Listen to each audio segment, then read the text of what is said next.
Hello, this is Thomas, K4SWL. I just finished a 7-mile hike here, and I'm about to do a really quick park activation. But before I did that, I thought I would do a quick video on a topic that's come up a lot this past month. And that is, which radio should I buy? The Elecraft KH1 handheld transceiver or the Elecraft KX2 transceiver? So I brought both of these out today. I haven't decided which one I'm going to use on the activation here in just a little bit, but I thought I'd spend, a few minutes talking about these. If you're looking for a really in-depth review of both of these radios, this is not your video. What I'm going to talk about here is trying to help people right now who are trying to make a purchase decision between these two radios. So I'm not going to do any receiver performance comparisons or anything like that. I have plenty of videos out there of the KX2 in operation and the KH1 in operation at this point. So I just want to talk about my own personal opinions about these radios and maybe help guide you. If I do my job correctly by the end of this, you may have a better idea which radio you may want if you are trying to make a purchase decision right now. I should add, I think the reason people are asking me so much about this right now is because the Elecraft KH1 only came out, I'll pull the antenna off and just so you can see what it looks like here. This radio only came out at the end of October 2023 at Pacificon. And so it's only been on the market a little while. I've had mine a little longer than most people because I'm in the test group for the KH1.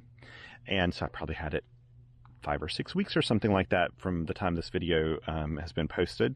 I've taken it on numerous activations, soda summits, parks, parking lots, just everywhere. I have taken this radio everywhere.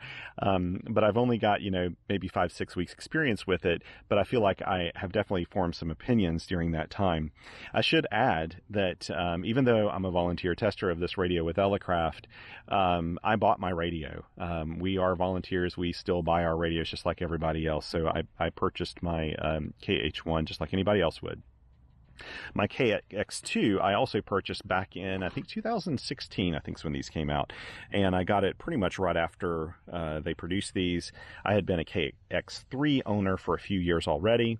And when the KX2 came out, I knew I just want to go ahead and buy it. So I bought it. I was writing a review for it for a magazine, but I just thought I'm going to buy it instead of getting a loaner. So I've had this radio out on hundreds of activations. This is by far my most popular, my favorite field radio that I've ever owned. I have put more hours on the KX2 than I have any other radio I've ever owned ever. So that's how much I love this radio. I love both of these radios, and I love the company Elecraft. I think they're a great company. So I thought how I would do this, and I really need to keep this short because I do need to fit in an activation today before I leave, and the park will be closing not too long from now. That and the temperature is dropping very rapidly and I'm getting cold. So we're going to try to do this really quickly. I'll talk very quickly about the features and specifications, but I don't want to go into details of like it has this one has that. I'm not going to do a whole lot of that because Elecraft made a really good comparison chart that you can download. Just go to the website or go to qrpr.com and look for the Elecraft KH1 KX2 comparison chart. Even Elecraft knew when they produced this radio that people would be trying to decide between these two radios. So look for that. What I'll try to do right now is talk about each one of these radios really quickly, a little bit of comparisons of the features, and then really kind of talk about the different use cases and maybe where you would fit in that and which radio would work well for you. So to get started, let's talk about the price of this radio. The Elecraft KH1 came out, and if you buy just the radio itself, no options whatsoever, it's $550. If you add all the options like you see here, plus the counterpoise wire, and then there's a soft case that I don't have out right now. I've got my Pelican case. You're looking at closer to $1,100, so it doubles the price. I feel like at $550, this is actually a really great radio as is, but people who want to go for this radio probably will be looking at the full package just like I did. The KX2, if you buy just the radio alone, then you're looking at a $1,000 radio. By the time you add things like a battery pack, internal chargers, real-time clocks, ATUs and things like that, you're going to be staring at something closer to $1,400, $1,500, especially if you want to add things like, attachable paddles and just all that stuff. So roughly, those are the prices: $550 up to $1,100, and basically $1,000 up to $1,400–1,500, depending on what all you add to the radios. They're both pricey radios. A lot of people complain about the price, but you've got to keep in mind, Elecraft designs and manufactures their goods in the United States of America, in California, and it's not cheap to use U.S. labor to make things. So that's what you're paying for, is a U.S. made product. I do feel that Elecraft offers some of the very best customer support in the business. I have never been displeased with them. Way before they knew who I was, they've treated me like royalty. Back when I was a new ham radio operator and I bought a used Elecraft radio, they still treated me like royalty way back when. So let me just tell you that I think they're a great company and you really can't go wrong with them. So both of these radios, the KH1 and the KX2, are field portable HF radios, which is probably one of the reasons why people are trying to decide which one to get. If you're looking at these, more than likely you like to operate radio in the field like I do, outdoors. Some of the really basic comparisons here, the KX2 is a 9-band radio, so it covers from 80 meters to 10 meters. The KH1 is a 5-band radio. It covers from 40 meters to 15 meters. So 40, 30, 20, 17, and 15 meters. Whereas the KX2 covers between 80 and 10 meters. The KX2 is a multi-mode radio, so it does upper-lower sideband, CW, it does AM, FM, and it does PSK31 and RTTY natively. So you can actually send and receive PSK31 and RTTY natively with the KX2. You can also do that with the KX3. The KH1 is pretty much a CW-only radio. They may do updates that enhance the functionality of this radio, but it's really a CW-only radio with the ability to listen to single sideband. So the filters are designed so you can widen them and you can listen to single sideband conversations and they sound really good. The receiver architecture of these radios is very different. They really are nothing the same. The KX2 is a 32-bit SDR. With DSP capabilities. So we're talking about a software-defined radio here that's just like, the KX3, the K3s, and all those radios that Elecraft deal with. So very, very high performance SDR transceiver. The KH1 is a little more old school. It's a little more legacy. It is a superhet, 4-pole, I think, filter radio, or at least it uses crystal filters, and it's a superhet radio. I think that the sound of the KH1 is wonderful because I really do like the analog sound, just like I do in my KX1 radio, which also is a superhet radio. So not quite the same in terms of receiver, very completely different receiver designs here, but both very effective. If you're looking for high performance, so the KX1 is going to be, or KX2 is going to be higher performance than the KH1. If you're looking at the numbers, like the bench numbers, if Rob Sherwood were to test these two radios, it would not surprise me at all if the KX2 comes out on top in terms of filtering and blocking and all that stuff. But I can tell you that the KH1 sounds amazing, and I think it has really good, I think it has a good front end on it and everything. So it's a great receiver as well. The radios have different, amount of wattage output. The KX2 can do basically between like 10 and 15 watts out. It can go up to 15 watts on some bands if you're pushing a little higher voltage, and you just have to look at the reference sheets for the KX2 to see how you can achieve that. I only run both of these radios at 5 watts.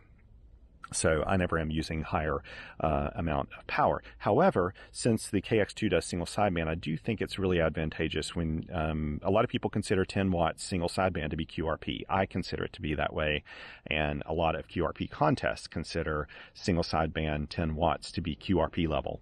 And I think the 10 watts works really, really well with this radio. I pretty much operated all the national parks on the air contacts I made in 2016 with this radio doing single sideband and 10 watts, sometimes 5 watts. The KH1 is capable, I think, up to 7 watts, depending on the voltage in high power mode. And really, though, that is, kind of the limit of some of the bands. It's really kind of a 5-watt radio, the way I look at it. So, not quite the same output power, but really 5 watts is all you really need for CW. It's all I ever use when I'm using it. So both of these radios are really fully self-contained. So if you get all the options on them with the internal ATU, with attachable paddles, for example, the KX2 actually has, since it does single sideband, it even has a built-in mic. And I have done full activations in single sideband using the built-in mic on here. You can also hold it this way and use the microphone, and it makes it sort of like if you put a whip antenna on here in a counterpoise, you can use it like an HF HT. So it's very versatile in that way. Of course, the KX1 or KH1, like I said, is CW only, but it does what it does exceptionally well.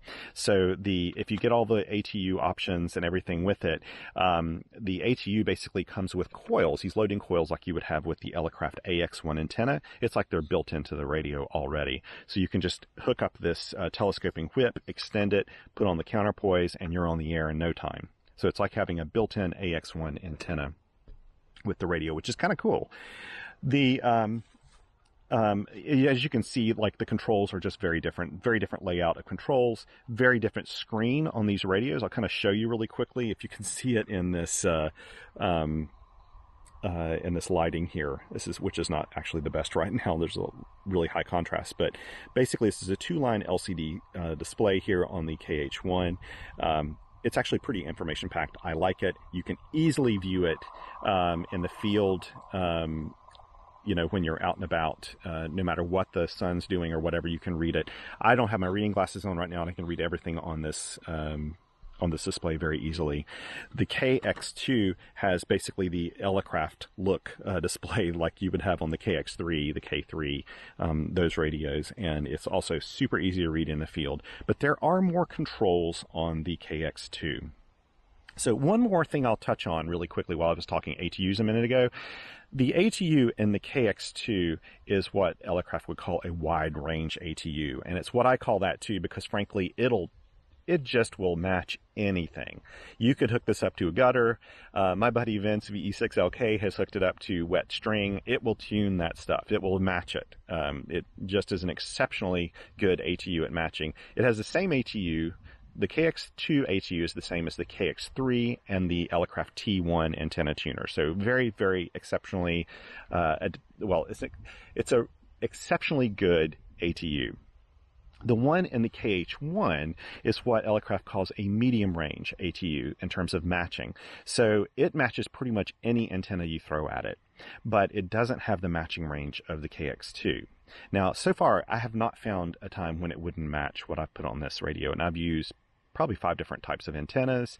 I've used wire antennas with no transformer. It's done a really wonderful job matching all of the bands with that. So it's still a really good antenna tuner. In fact, it's super fast as well, but it's a little more simple than the KX2. If you've ever owned a KX1, one of the first Elecraft field portable radios, the ATU in the KH1 is much better than that of the KX1. So it's many generations better than that, but not quite as good as the KX2. So to try to keep this video a little on the shorter side, so I can wrap up here, let's talk about some different use cases and maybe help you try to decide which radio you might want. And again, I think a lot of people considering this right now they're in the queue for the KX2 and they're thinking maybe I should get the KH1 instead. And so I'm going to kind of keep that in mind. So here's one case. Let's say that you only want one radio, one HF radio, and that's it. So this is going to be your only one that you own, period. And you do stuff in the field, but also maybe in the shack. Without a doubt, you need the KX2 for that. KX2 is such a versatile radio. It covers more bands, has more modes, and if you're going to do any single sideband at all, you definitely want the KX2. It's also a really good radio to use in the shack. I use it all the time in the shack, and it has one of the reasons why it's great for a shack too. If you're the type of person that likes to amplify what you're doing, there's actually a key. There's an amp keying circuitry built into this, and there's a port for it, so you can hook this up to external amps and use it. You can't do that with the KH1's never designed to work with an amplifier, but the KX2 can. And in fact, I use it sometimes with my KXPA100 Elecraft amplifier, and it just works seamlessly with that. The ergonomics of this are great for tabletop use.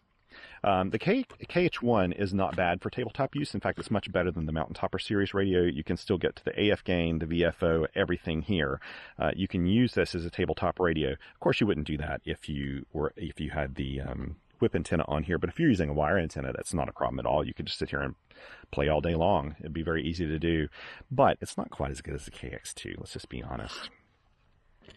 So if you are a CW only person and you never do single sideband and you're a dedicated QRPer and you pretty much operate in the field, I'd kind of say you may just want the KH1 because the KH1 is just so portable and so easy to use, and it does a great job at CW. Now, if you like to use some of the lower bands, I'd have to say that the one thing that one of the bands that a lot of QRPers like to use is the 60 meter band, and that's one thing that the KX2 has. And plus, if you want to go down to 80 meters, like for nighttime stuff, then the KX2 would be the one you'd want to use. Even if you're CW only, this is an exceptional CW radio, and so is the KH1. Now, the side tone of these radios, this has a very nice side tone on the KX2. Some people complain about the one with the KH1 because it sounds a little bit like, a square wave. I'm not even going to play it right now because Elecraft is working on the firmware to change this. So you can just kind of follow my activation videos, find one of my most recent activation videos with the KH1, and you'll hear how that maybe evolves over time. But some people don't like that too much. That's fine.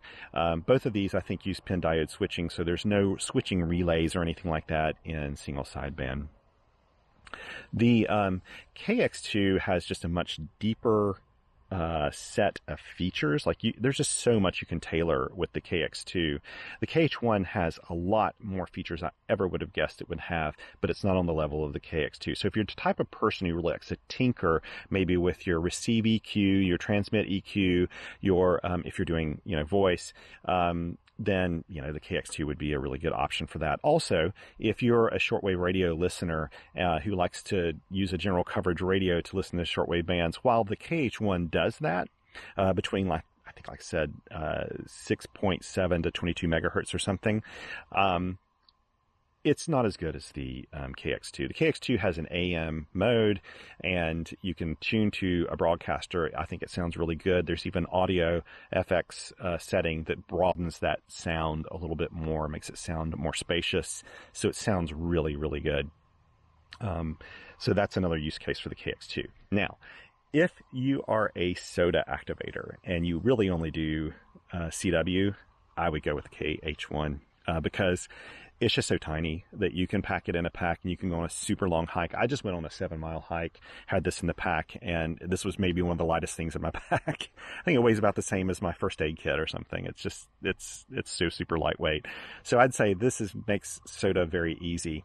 And the cool thing is, if you get to a summit, usually it's hard to find a place to sit down. You can just stand up and do a pedestrian mobile activation with it. You just plug in your earphones and hop on the air and do your activation, and you can log right here. You don't need any other infrastructure at all.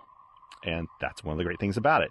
Now, that said, the KX2 is one of the most, this is picking up noise, I think, from my phone here. So I'm going to turn down the gain here a little bit on it. The KX2 is an exceptional SOTA radio and probably one of the most popular radios in summits on the air. So, of course, you're not going to go wrong with the KX2. But I'd just say if you're CW only and you're really a QRPer and you like to do SOTA activations, this is a great radio. Another thing about the KH1 that may sway you, if you are the type of person that sees yourself operating pedestrian mobile, go for the KH1. No question. Also, if you're the type of person who likes the idea of anytime, anywhere radio play. So basically, I can take the KH1 out anywhere, just anytime, and hop on the air in like 20 seconds and have fun. I have taken it on my property, like on hikes on my own property, and just pulled it out and chased a few SOTA stations or POTA stations or something. So super easy to do. And that's one of the cool things. I've used this while waiting on my wife, while I'm sitting in a parking lot waiting on her, when I'm waiting to pick up my kids at school. I'll just pull this radio out and make a couple of contacts while I'm just waiting there doing nothing, right?